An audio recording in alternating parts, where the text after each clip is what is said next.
नागपूरचाच माणूस मुंबई बदलून दाखवणार असा खोचक टोला मुख्यमंत्र्यांनी शिवसेनेला लगावलाय।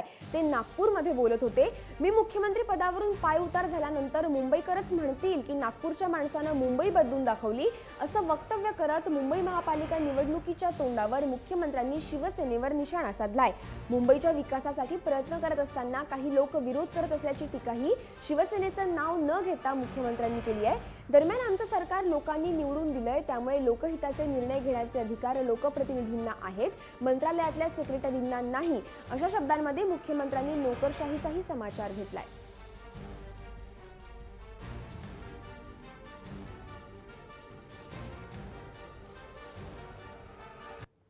महाराष्ट्राचं भाग्य ठरवण्याचा अधिकार हा जनतेनं निवडून दिलेल्या नेत्यांना आहे, तो काही कुठल्या सेक्रेटरीला नाही आहे, तो कुठल्या अधिकाऱ्याला नाही आहे। आणि म्हणून ही जी निवडून दिलेली व्यवस्था आहे, ही व्यवस्था जी जनतेच्या आशा आकांक्षा पूर्ण करण्याकरता तयार केलेली संवैधानिक व्यवस्था आहे, या व्यवस्थेने निर्णय करायचा आहे।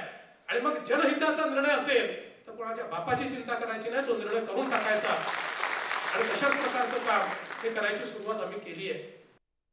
नागपूर आणि विदर्भात तर परिवर्तन आम्ही करतोच आहे, ते आम्ही करणारच आहोत। आणि कोणी किती नावं ठेवले तरी करू, कारण इतक्या वर्षाचा अन्याय आमच्यावर झालाय, तो दूर करणारच आहोत।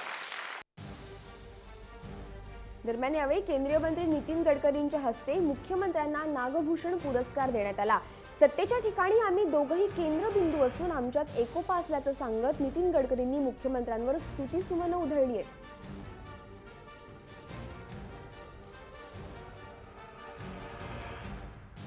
महाराष्ट्राचा मुख्यमंत्री होणार नव्हतं, मला माहिती पण नव्हतं, पण बरोबर गडकरी, फडणवीस सगळे लावतात।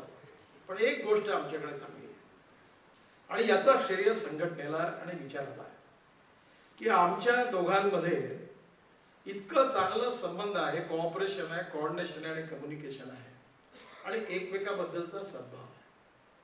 Politics is a game of contradiction, compulsion and limitations.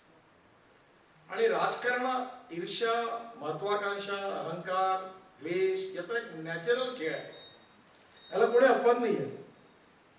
मी जेव्हा दिल्लीत गेलो तेव्हा मी सगळं बघितलं, मी सगळे मोठे मोठे लोक बघितले आणि आजही माझे जवळपास देशातल्या जवळपास सगळ्या नेत्यांशी अतिशय व्यक्तिगत चांगले संबंध आहेत, ममताजी पासून तर मुलायम सिंग यादवांपर्यंत। त्यामुळे मी सगळ्या दिल्ली मला जवळून बघायला